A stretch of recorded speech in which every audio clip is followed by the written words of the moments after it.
So Charles Fillmore said, I refuse to be anxious about tomorrow or even the next minute. I know that God does provide for the fulfillment of his divine idea, and I am that divine idea. Charles Fillmore he and his wife Myrtle are the founders of the Unity movement. You are the divine idea of God. Say that with me. I am the divine idea of God. I am the divine idea of God. And whenever you have any anxiety, any fear, any concern for tomorrow, this is the medicine. This is the truth that can bring you to the remembering and the realignment with God. I am the divine idea of God. Now that requires you to release a lot of other ideas about yourself, right? And that's the gift of it and the challenge of it. Because if I may read your minds for a moment, and that's quite a talent for 400 of you, but I have it. Sometimes do you not become more convinced of who you're not or what's wrong or what isn't working than you are that you are a divine idea of God? Sometimes that anxiety and that fear of whatever's happening becomes like the big Goliath, the big monster that really can take over our minds and then our energy and then the way we view the world. The great news that we teach here that is absolutely true is no matter how large those false ideas can become, our God is greater. Our God is a magnificent presence of love and creation and solution and possibility, and you are the divine idea of this possibility. Congratulations, right? That's wonderful news. I begin with this truth because we need support through anxiety and through challenges of the world right now. I also bring you this truth because we're going to embark upon a little mini 2-week prosperity teaching. Some of you I know love this idea of, oh, yes, tell me more about the abundance of life. Some of you may groan and go, oh, that man just wants my money. Now I'm in trouble. We do know that's true, so we can move beyond that. And for all of us, I just pray for the miracle that's here for us wherever we are wanting a greater understanding of prosperity consciousness, because prosperity is a state of mind. It is a consciousness. It is not contained through any one channel.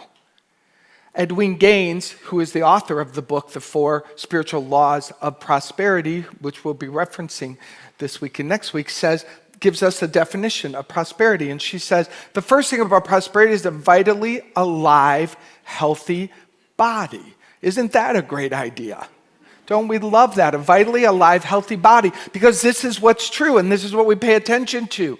Has anyone found yourself like me, as I do age year to year, having more conversations about what doesn't seem to be working or looking like it used to? Do you find yourself at lunch sometime with friends going, is this really the conversation that we're having? It's a way to connect, no doubt, but it also is a way that we are being more and more seduced and forgetting that vitality is from the spirit of your being. That is an ageless, timeless truth of our being. And yes, things will occur to our body temples throughout different stages of life, but the vitality that lives inside the body and can influence its functioning, its health, its well-being is a state of mind. And to be so overflowing in the state of mind of my vitality and my health and the flow of God's love through every cell of my being, this is the conversation that allows us to expand around prosperous thinking in relationship to our body. The second definition of this is relationships that are joyous, satisfying, intimate, nurturing, and work all the time. Well, who doesn't got an amen for that? Give me an amen. Give me an amen. I think we get a get out of jail free card today. How about that? Let's just say it's everyone else's fault, right? Let's just say if they were different. The truth is, when we know this, when we change ourselves, when we feel an abundance of love, when we feel an abundance of compassion, when we feel an abundance of acceptance for ourselves and inside of our relationships, all of our relationships are lifted up. When our relationships are running on empty, that's what I call it. When you haven't been filling the fuel tank of love and compassion and care and interest and curiosity, when you haven't been giving enough of that positivity to your relationships, then the fuel on which your relationship relies upon depletes. And then it's empty. And then something occurs and you don't have much to stand on. So the way to have this prosperous experience around relationships is to pay attention to how you're thinking about these people. What are you wishing for them? What are you knowing about them? Especially when they are forgetting themselves. Isn't that the best gift we can give each other? That when someone's forgetting who they are temporarily, God knows I've done that. When someone else is doing that or I'm doing that, isn't it nice to know that our relationships become lifeboats for us, places where we can actually be lifted out of the storm. And we have people remembering the truth for us, no matter what's occurring. It begins with us generating this and giving it to each other. The third part is work we love so much it's not work, it's play. Now, some of you have moved past the work and you're just in the play, which is awesome. But I think it's fair to say at every stage of life, we're looking for creative expression, for ways to contribute and be a part of something meaningful. And in our culture, which is changing slowly, there is as we age, we just kind of get forgotten about. But we don't have to do that to ourselves. We can change the experience of life. And that's what's actually so beautiful about Naples. As you guys all know, the Blue Zone place. The place, I had a friend, I might have mentioned this a few weeks back, but I had a friend text me, I think it was in Country Living, I don't know, some magazine all the way out in California, that Naples was voted as the #1 happy place to live in America. Isn't that cool? How about that? So good manifesting, right? Lots of prosperity around us here and lots of opportunities to continue wherever we are, having meaning, being a part of something where whatever we're doing brings out our gifts and our talents.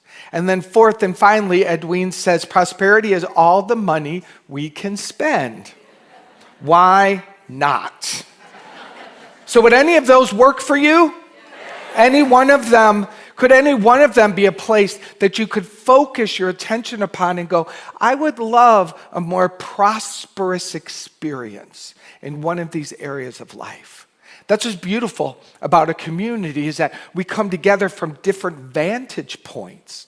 But when we all say yes to the consciousness of prosperity, then everybody's lifted up and it becomes expressed in whatever way is right, good, and true for each one of us. And when that happens, I have no doubt that our beautiful community and all that is here for us to be and do has more than enough, because it begins with us.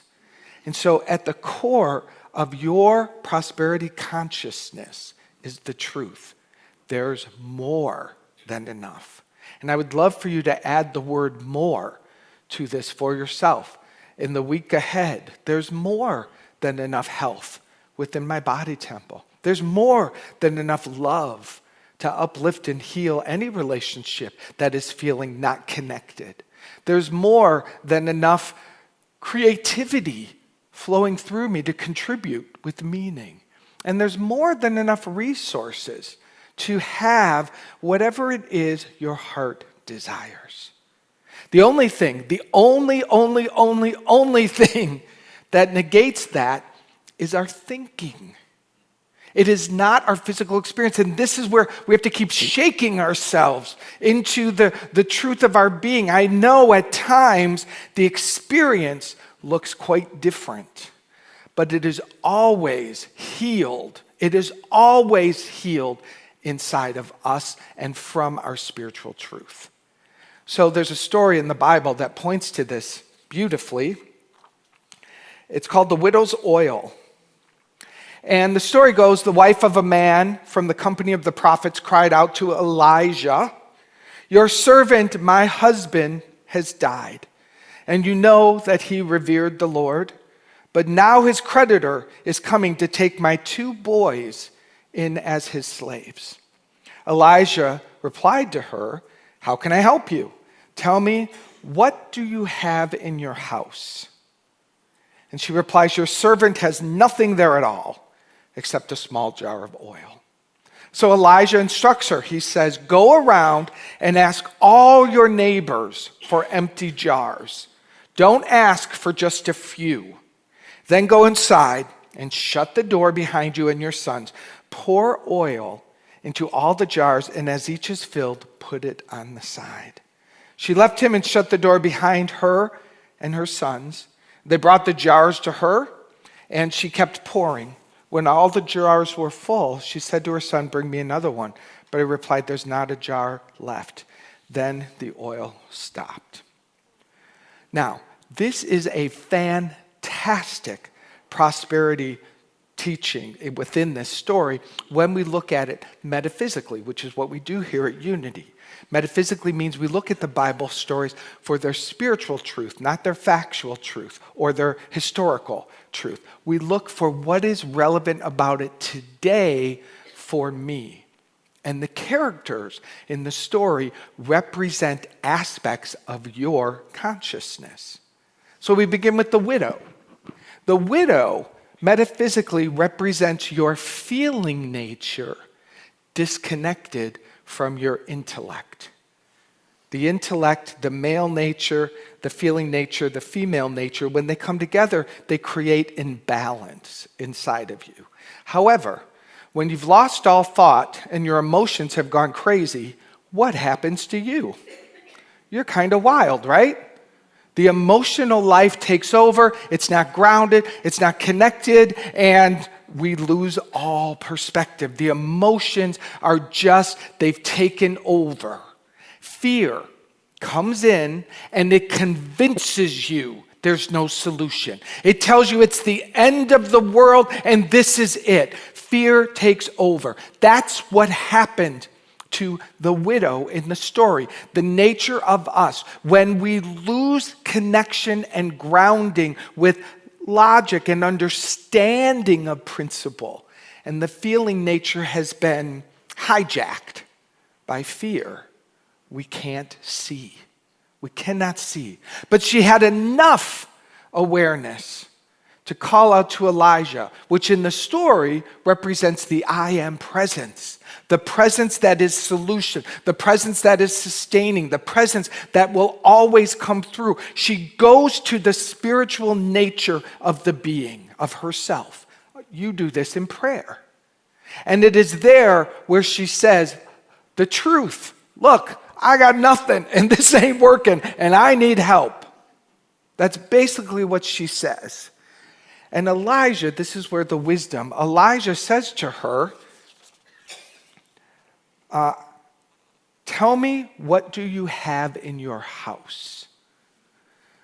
House represents your consciousness, inside your being, inside of your life experience. What do you have inside of you that can be turned into contribution, resource, and rescue for yourself? What's inside of you? And what does she say? Yeah, there's nothing there. Which is what we do, don't we? In our fear, no, there's no sin. We argue for our limitation. We argue, our consciousness comes, well, what do you have? And that first response is, I have nothing. We do that, don't we? Nothing. But Elijah pushes on. And I'm sorry, she says, and this is also interesting, this is my interpretation of it, I have nothing Oh, but a little jar of oil. Oh, but this. It's usually the oh, but this, the flip response to it, where all the miracle lies. Because that oh, but this is something that's been hanging out inside of you your whole life. You don't know it's special. You haven't had enough relationship to it from your I am presence to see what's possible in this, oh, but this. Oh, this thing? And it's probably a simple skill and talent and expression that you've had since you were a little child. Since you were little. Many of you know I was a dancer and choreographer in my previous career, and I always was like, how did I become a choreographer? It was odd to me. And I worked around the world doing choreography. And people would be like, how did you become a choreographer? And my response was, want to be something else. That was so, because I never had fully wanted to do that. It was fun, and I was very blessed, but I also had a little weird feeling, because I'm like, people really want to do this. I like it, and I'm good at it, but it wasn't like my deepest desire to do this. However, pausing, looking back, what did I do as a kid all the time? I dragged my sister downstairs and made her dance. And I made up little routines to anything. Remember up north, the low basement ceilings? And I had this lift, and she went right into the beam and went boom. I also broke her nose once, but it was for the dance. So here I am as a kid, I hear music, and I see things. And I would go down, and it was play, to just make things up and spin around and make anyone who would do it with me. And then here I am as an adult going, oh, this thing? Yeah, that thing. What is that thing that you loved to do when you were little? It might not have the same expression at this point of our adulthood, but there's something in there. There's still magic in there. My ability to choreograph and see and connect things I've come to appreciate is a visionary talent. I can see what's possible. I don't know how I do it, but I do it here for you, and it's part of my job. I see where we're going. I literally get images of it. That's awesome.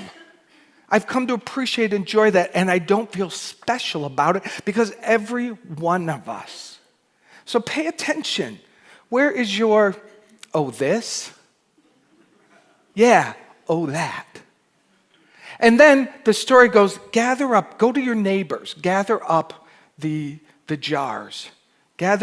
Reach out. Neighbors, metaphysically, represents all of the thoughts inside of you. Go into your whole mind. Go into the parts where you think this way and that way. Create a big opening and bring all of yourself together and gather all of your skills and talent. Just put everything on the table in your life. And then start pouring the oil, the life energy, the creativity. And suddenly, prosperity begins revealing itself. That's the beauty of this story, is that she turned to the I am presence. She was obedient. She was told, gather up all the jars, go to your neighbors, bring it all together. What do you have? Oh, just this little oil. Perfect. We'll start there. We'll start right there with what you have. That simple thing, that little jar will become more than enough. That's not because of magic. That's because of the consciousness of prosperity. Because that is within every single one of us. No one is left out, nobody. But plenty of people don't know of this divine connection. Plenty of people are so convinced of what isn't working and what isn't possible. And plenty of people, even us in here, can get pretty down in the dumps and fight to prove how screwed we are. Right? And no matter how far we go, we can always go to the I am presence. The I am presence will say to you, what do you have? What do you have? And this is where we get interested this week. What do we have? What are the gifts and talents within me? How am I seeking for them to flow? What do I have in my body temple? I have vitality and life. What do I have in my relationships? I have love and compassion. What do I have in my creative expression? I have my skills, my talents, my gifts. And what do I have in the area of money? I have the knowing that God is my source, and God is my source, and God is my source, and God is my source. And spend 1,000 hours there. And then turn around and see what has suddenly become possible. And what from out of nowhere is suddenly here. Out of nowhere. And the truth is, nowhere is now here. It was always here. You were unable to see it with the scales over your eyes. But once the scales are removed, that which is nowhere is now here. That works for every single one of us. Every one of us. So, Edwene Gaines says, contrary to popular belief, God doesn't love a martyr. I should know, I played one for many years. Isn't that magical? So today is a give up martyrdom, give up all of this victim consciousness. It doesn't work, it's not of God. Notice it, love yourself, don't make yourself wrong, but don't define yourself there because it doesn't work. And that was a beautiful meditation that was led by Janine, where she really helped us. At one point you said, this is not of God, this is not pleasing to God. We're here to please God, which simply means glorify the goodness within me. That is pleasing to God, to glorify your gifts and your talents. And finally, Jesus says in John 10, the thief comes only to steal and kill and destroy. The fear, let's change that word. The fear comes only to steal and kill and destroy. I have come that they may have life and have it to the full, have it abundantly.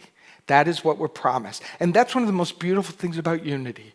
Unity stands forward and says, this is true, and we will prove it. And that's what I invite you to prove in your life, because that will ripple out into the world, and that will heal. That will heal great divides. You living in your knowing and in the abundance of your nature, it's done. It's good. Yes? Take a deep breath. A lot of these, I'm going to invite you guys up, and Linda, come on up for a moment while I'm sharing. A lot of these principles that I share about, we all go yes, but what really happens is there's deep agreements within us, within the subconscious mind that are running us. My dear friend Linda, come on up, Linda, is here today. She is an expert at helping people dissolve these fear blocks, not from a logical, but from a holistic point of view. So please take a moment and share what you're doing for them at noon today. Yeah. Thank you very much for having me here. I hope you do know what an amazing thing you have going here. Yes. It's so great to be in this room. So we all get the idea that our thoughts create our experience. And we all know that, as Janine said so beautifully in that meditation, the idea of unformed substance, what I like to call the unseen realm, that this is where the law is operating. It's creating based on what we put into it. It says yes, and then we get this beautiful outpicturing in the world of form. But why doesn't it always work that way? Why do we sometimes find ourselves stuck in recurring patterns of things that are not what we want? And I think it's something like this. We have an experience or experiences somewhere in our life where we come to believe certain things are true about ourselves. And then we establish these coping mechanisms, these strategies for how to move through the world based on those lies. And we keep gathering evidence that perpetuates that those lies are true. And we find ourselves recurring these patterns over and over and over again. Does anyone get that idea? Well, I invite you to join me this afternoon from noon to 2 o'clock. We're going to be taking a dive into the soul. I believe that is where the healing of these false beliefs occur. where we connect with that part of us that began to believe that lie in the first place. And we create a corrective experience to establish new beliefs and create new behaviors so that we really can create what we're wanting to create. So I hope to see you there, and I will be back by the table after service if you have any questions. Thank you very much. Thank you.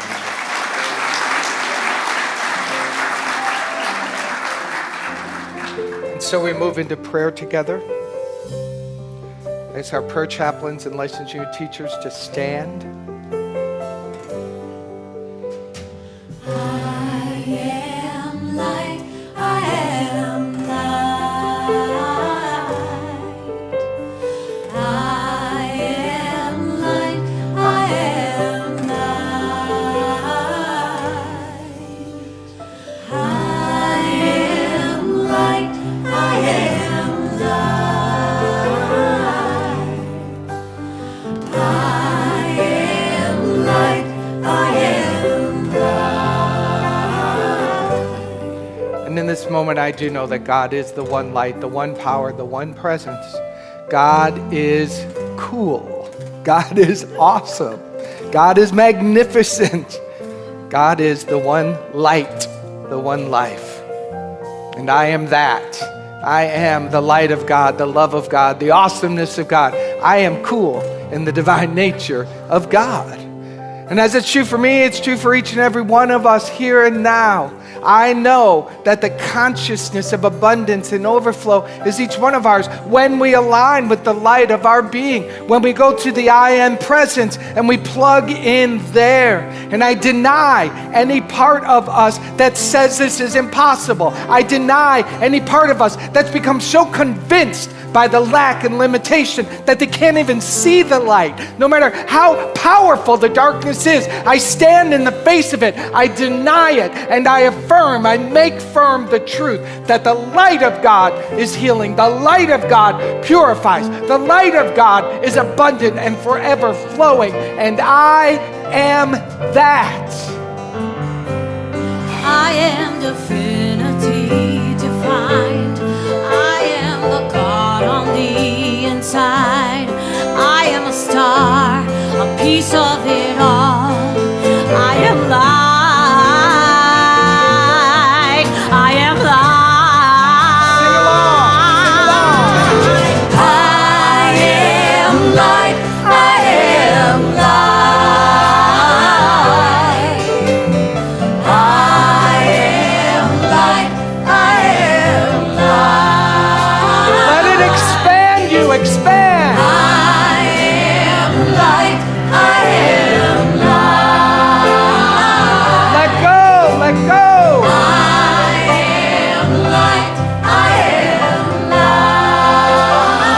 Keep going, sing, sing. am light. I am light. Stand up if you mean it. Stand up if you mean it. Come on.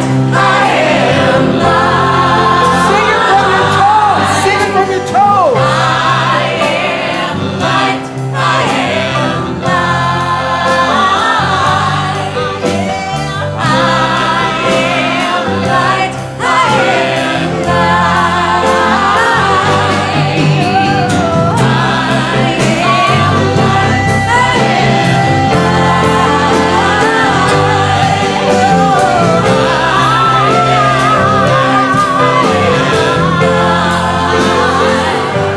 Sing.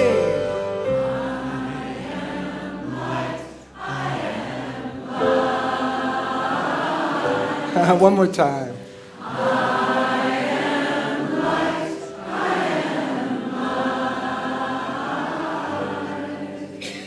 And so it is. Amen. Amen.